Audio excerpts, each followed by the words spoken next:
کا ارشاد ہے کہ دنیا کی خباثت کے آثار میں سے یہ بات بھی ہے کہ اس میں اللہ تعالیٰ کی نافرمانی کی جاتی ہے، اور اس کی خباثت کی علامات میں سے یہ بھی ہے کہ آخرت اس کو چھوڑے بغیر نہیں ملتی۔ یہ بات اچھی طرح سمجھ لو کہ دنیا کی محبت ہر خطا کی جڑ ہے، اور تھوڑی دیر کی خواہش بہت طویل زمانے کی رنج و عذاب کا ذریعہ بن جاتی ہے۔ ان کا یہ بھی ارشاد ہے، حضرت عیسیٰ علیہ السلام کا یہ بھی ارشاد ہے کہ دنیا بعضوں کی طالب ہوتی ہے اور بعضوں کی مطلوب ہوتی ہے۔ جو آخرت کے طالب ہیں ان کی تو یہ خود طالب ہوتی ہے اور جھک مار کر ان کی روزی ان کو پہنچاتی ہے۔ جو اس کی طلب میں لگ جاتے ہیں، آخرت ان کو خود طلب نہیں کرتی، حتیٰ کہ موت آ کر ان کی گردن دبا لیتی ہے۔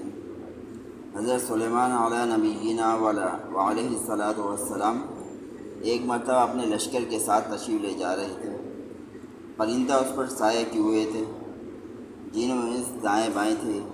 ایک عابد پر گزرے، اس نے عرض کیا اللہ تعالیٰ شانہ بہت بڑی سلطنت آپ کو عطا فرما رکھی ہے کہ جن و انس چرند و پرند سب پر آپ کی حکومت ہے۔ حضرت سلیمان علیہ السلام نے فرمایا کہ مسلمان کے اعمال نامے میں ایک مرتبہ سبحان اللہ سلیمان کے سارے ملک سے زیادہ افضل ہے، اس لیے کہ یہ ساری سلطنت بہت جلد ختم ہو جائے گی، اور سبحان اللہ کا ثواب ہمیشہ ہمیشہ باقی رہنے والا ہے۔ اللہ پاک اعمال کی قدر کرنے کی توفیق عطا فرمائے۔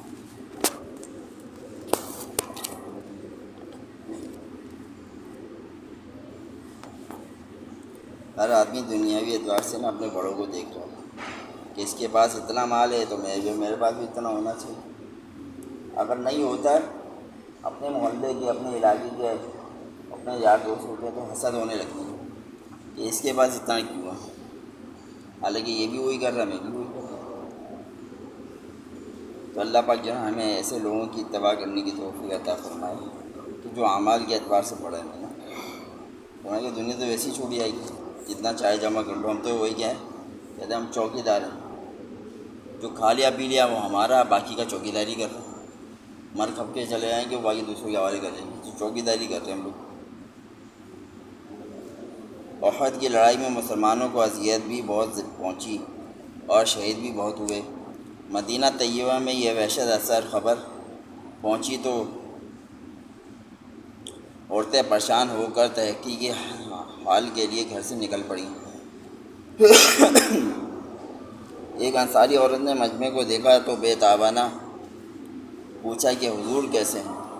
اس مجمع میں سے کسی نے کہا کہ تمہارے والد کا انتقال ہو گیا۔ انہوں نے انا للہ و انا الیہ راجعون پڑھی اور پھر بے قراری سے حضور صلی اللہ علیہ وسلم کی خیریت دریافت کی۔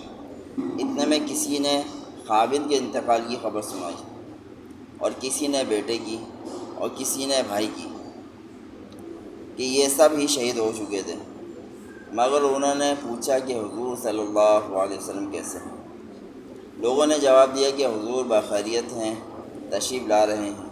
اس سے اطمینان نہ ہوا، کہنے لگی کہ مجھے بتا دو کہاں ہیں؟ لوگوں نے اشارہ کر کے بتایا کہ اس مجمع میں ہیں۔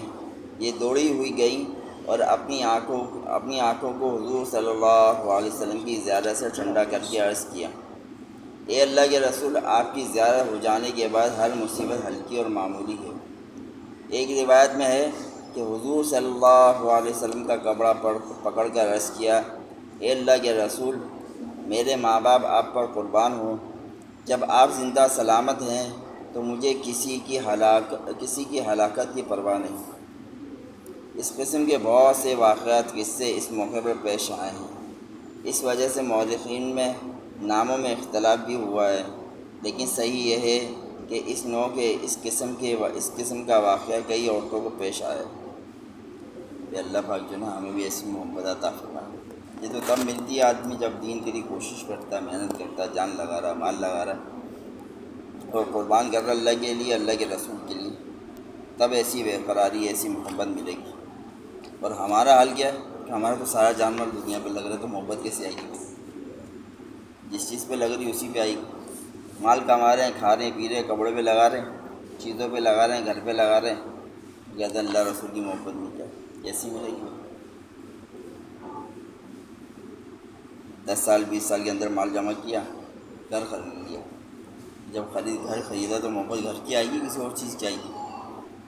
جب اللہ کے دین پہ اپنی جان لگائیں گے، اپنا مال لگائیں گے، جیسے حضرت ابوبکر صدیق سارا گھر کا مال اٹھا کے لیا، پوچھا کیا ہے، کہنے لگے اللہ اور اللہ کے رسول کا نام چھوڑ کے آیا، تو اللہ کی طرف سے بھی سلام آ رہا ہے، تو کیا کہتے ہیں کہ اللہ نے مجھ سے پوچھا، اللہ نے میرے بارے میں کہا ہے کہ وہ مجھ سے وہ پوچھ رہے ہیں کہ ابوبکر مجھ سے راضی ہے ہی نہیں ہے۔ میرے بھائی دوستوں، وہ جب اپنی جان مال اللہ کے دین پہ لگائیں گے تب اللہ وہ بے قراری، وہ محبت جو اللہ پاک نے صحابہ کو عطا کی تھی اور دین کے ملنے کا غم عطا کیا تھا، پھر اللہ پاک عطا کریں گے۔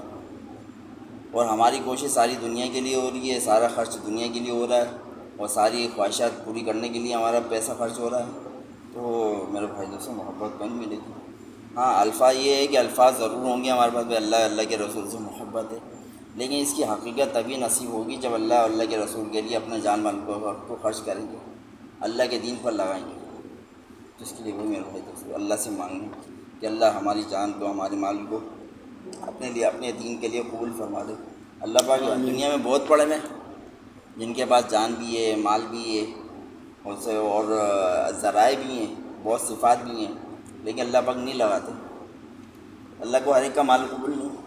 جیسے مٹی تو بہت بنتی ہے، اینٹیں تو بہت بنتی ہے، اور بلاک تو بہت بنتے ہیں، لیکن مسجد میں کتنے لگتے ہیں بھائی؟ تھوڑے سے چنے گنے چنے۔ ایسے میرے بھائی کے ساتھ اللہ پاک ہر ایک سے دین کا کام نہیں لیتے، ہر ایک سے اللہ پاک نہیں چاہتے۔ جس کے دل میں اللہ کی محبت ہوگی، اللہ کے رسول کی محبت کی چاہت ہوگی، ان میں سے بھی کسی کو اگر قبول کر لے تو اللہ کا احسان ہے۔ تو یہ نا، وہ ایک آدمی تھا بیت اللہ میں حج کر رہا ہے، ایک آدمی بیت اللہ میں حج گیا، وہ حج کرنے گیا، عمرہ کرنے کے لیے گیا، وہاں پر بیمار ہو گیا، تو بہت زیادہ بیمار ہو گیا، طبیعت بہت زیادہ خراب ہو گئی، تو بیت اللہ کے سامنے کھڑا ہو گیا نا، نماز پڑھنے کے بعد جو نا وہ رو رو کے دعا کر رہے تھے، اللہ مجھے عافیت کے ساتھ گھر پہنچا دے، مجھے عافیت کے ساتھ گھر پہنچا دے، مجھے عافیت کے ساتھ، رو رو کے دعائیں کر رہا تھا۔ تو ایک صاحب وہاں سے گزرے، تو جب وہ ان کے پاس سے گزرا تو اب دیکھا کہ یہ دعائیں مانگ رہا گھر جانے کی عافیت کے ساتھ، تو اس نے کہا کہ ان کو کندھے پہ ہاتھ رکھ کے تھپڑ بھی دی، کہنے لگے بھائی تم پریشان نہیں ہو، تم نہیں مرتے یہاں پر، بیت اللہ کے اندر تمہارا انتقال نہیں ہوگا، کہنے لگے یہاں پر 30 40 سال سے لوگ پڑے ہوئے ہیں، وہ مرنے کی دعائیں مانگ رہے ہیں، ان کو موت نہیں آ رہی تو گھر جانے کی دعائیں مانگ رہے ہیں۔ ایسے میرے بھائی دوستوں، جب اللہ کی محبت اسی وقت ملے گی نا جب اللہ کے لیے جان مال خرچ کرے گا، تو اللہ پاک ہر ایک کی چیز تھوڑی قبول کر لیتے ہیں۔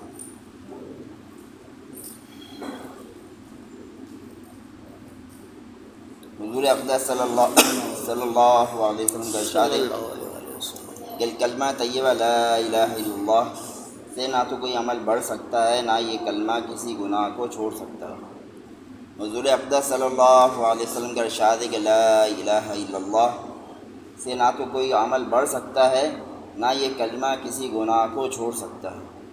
کسی عمل کا اس سے نہ بڑھ سکنا تو ظاہر ہے، کوئی بھی عمل ایسا نہیں جو بغیر کلمہ طیبہ پڑھے کارآمد ہو سکتا ہو، یعنی کلمہ پڑھا نہیں، مسلمان ہوا نہیں، تو نماز روزہ کچھ بھی کرتے تو قبول تھوڑی۔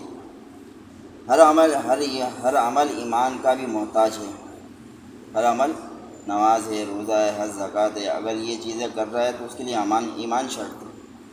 اگر ایمان ہے تو وہ اعمال بھی مقبول ہو سکتے ہیں، ورنہ نہیں۔ کلمہ طیبہ خود کلمہ طیبہ جو خود ایمان لانا ہی ہے، وہ کسی عمل کا محتاج نہیں۔ اسی وجہ سے اگر کوئی شخص فقط ایمان رکھتا ہو اور ایمان کے علاوہ کوئی نیک کام نہ کرتا ہو تو بھی وہ کسی نہ کسی وقت انشاءاللہ جنت میں ضرور جائے گا، اور جو شخص ایمان نہ رکھتا ہو خواہ وہ کتنے ہی پسندیدہ اعمال کرے، نجات کے لیے کافی نہیں۔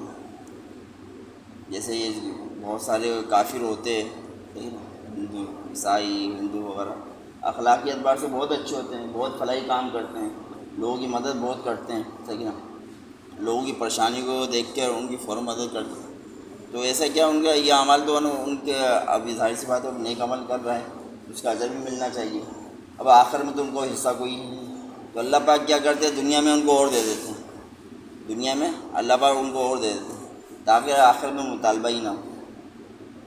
اور جو شخص ایمان نہ رکھتا ہو وہ خواہ کتنے ہی پسندیدہ اعمال کرے، نجات کے لیے کافی نہیں۔ دوسرا جز کسی گناہ کو نہ چھوڑنا ہے۔ اگر اس اعتبار سے دیکھا جائے کہ جو شخص آخری وقت میں مسلمان ہو اور کلمہ طیبہ پڑھنے کے بعد فوراً ہی مر جائے تو ظاہر بات ہے کہ اس ایمان لانے سے پہلے کفر کی حالت میں جتنے گناہ کیے تھے وہ سب بالاجماع جاتے رہے، یعنی معاف ہو گئے۔ اگر پہلے سے پڑھنا مراد ہو تو حدیث شریف کا مطلب یہ ہے، یہ کلمہ دلوں کی صفائی اور ثقل ہونے کا ذریعہ ہے۔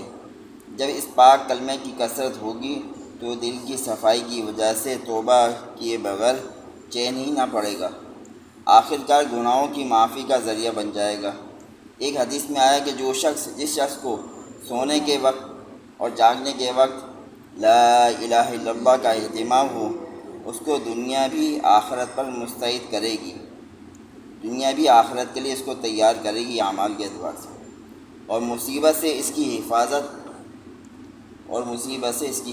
کرے گی۔ میرے بھائی دوستوں، وہ بہت بڑی بات ہے، کلمہ پڑھنا کوئی معمولی بات نہیں ہے۔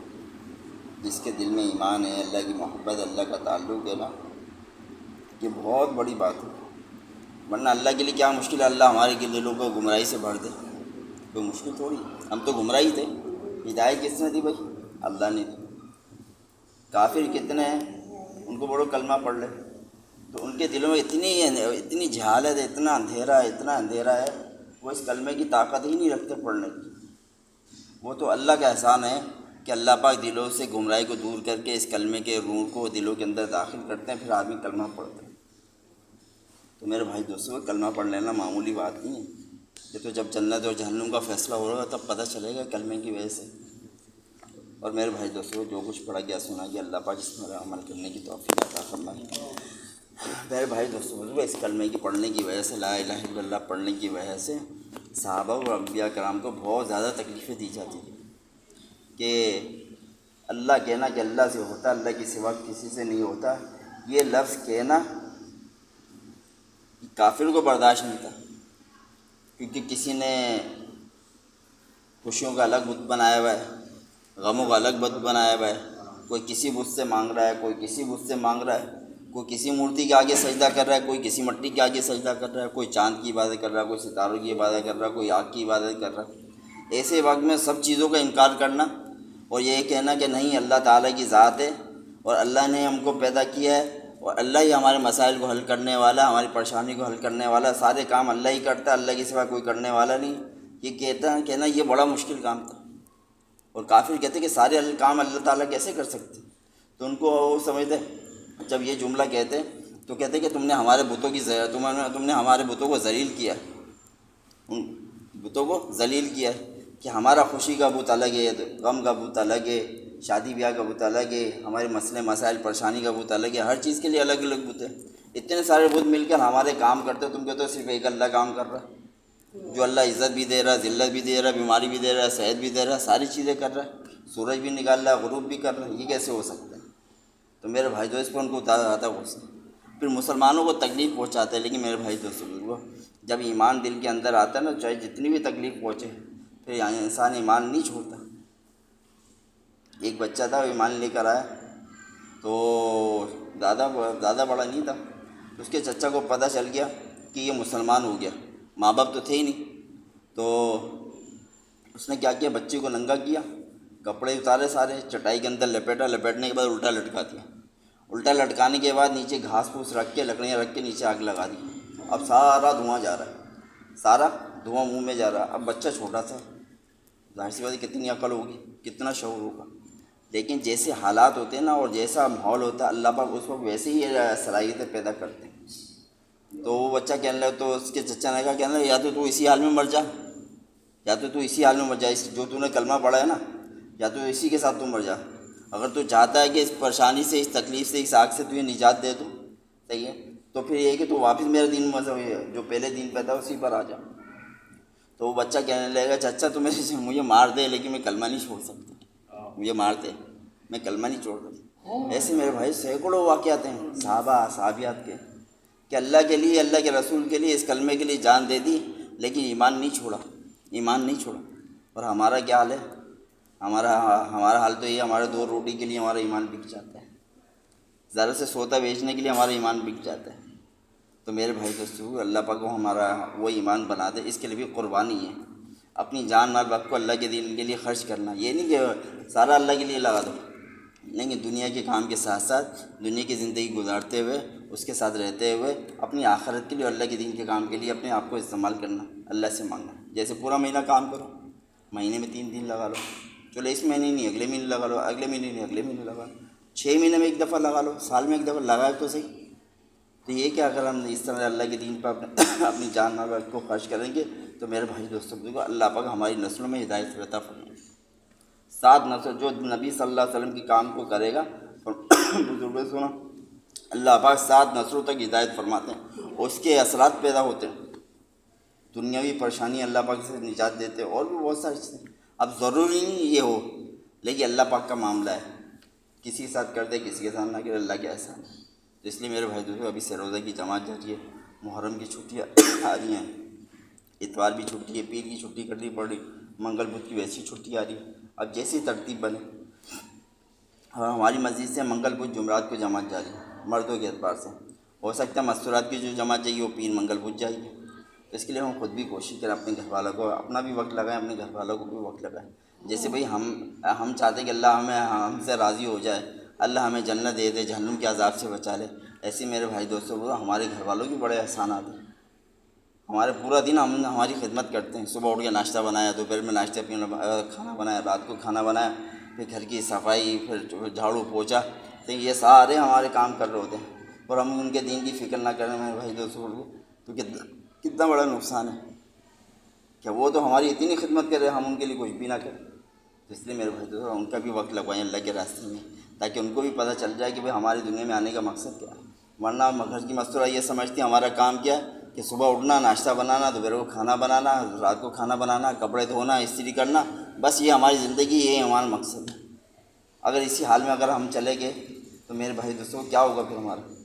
ایک آدمی کو 4 عورتیں جہنم میں لے کے جائیں گی، ایک آدمی کو 4 عورتیں جہنم میں لے کے جائیں گی، بیٹی، ماں، بیوی، اور ایک اور بیٹی، ماں، بیوی اور بہن، یہ 4 عورتیں لے کے جائیں گی اگر ہم نے، کیونکہ وہ تو مسجد نہیں آ سکتی، وہ تو یہاں پر جیسے تعلیم ہوتی ہے یہاں پر نہیں بیٹھ سکتی، پردے کے لیے، پردے حکومت۔ ہم تو مسجد آتے ہیں، ہم تو اللہ رسول کی روزانہ بات سنتے ہیں، ہماری کچھ کیفیت بنتی ہے، کچھ ایمان بنتا ہے، شوق پیدا ہوتا ہے، وہ تو بیچاری آتی نہیں ہے۔ اب ان کے ایمان کی کون فکر کرے گا؟ یہ مجھے اور آپ کو کرنی ہے۔ اگر میں اور آپ نہیں کریں گے، قیامت والے دن جنت میں جا رہے ہوں گے، ایک جنت کے اندر قدم ہوگا اور ایک باہر ہوگا، سارے اعمال ہمارے اچھے ہوں گے، سب چیزیں اچھی ہوں گی، لیکن گھر والوں کی فکر نہیں کی تو فرشتہ جیسے ہی داخل ہوں گے، فرشتہ پیچھے سے پکڑ کے کھینچ لے گا اور جاتے جاتے وہ جہنم میں ڈال دے گا۔ کیا کہے گا؟ اللہ یہ تو اپنے دین کی فکر کر کے بیٹھا تھا۔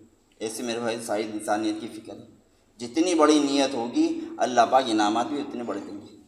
تو انشاءاللہ کوشش کریں گے تو اس کے بھی جس بھائی کا جاننے کا ارادہ وہ اللہ سے بھی مانگ لے، کچھ پریشانی ہے، کچھ حالات ہیں، اللہ سے مانگے، اللہ نکلنا آسان کرے۔ دیکھو جب بھی آدمی نکلتا ہے اللہ کے راستے میں، پریشانیاں آتی ہیں، حالات آتے ہیں اور مشکلات ہوتی ہیں، ایسا ہی نہیں کہ آرام سے اٹھ کے گھر سے نکل جائے۔ جو بھی اللہ کے راستے میں پھر رہے ہوتے ہیں وہ قربانیاں دے کے جا رہے ہوتے ہیں، کوئی جان کی قربانی دیتا ہے، کوئی مال کی قربانی دیتا ہے، کسی کے گھر کے حالات موافق نہیں ہوتے اور مسئلے مسائل ہوتے ہیں، ہر آدمی قربانی دیے بغیر اللہ کے راستے میں نکل نہیں سکتا، چاہے وہ چھوٹی قربانی ہو چاہے بڑی قربانی ہو۔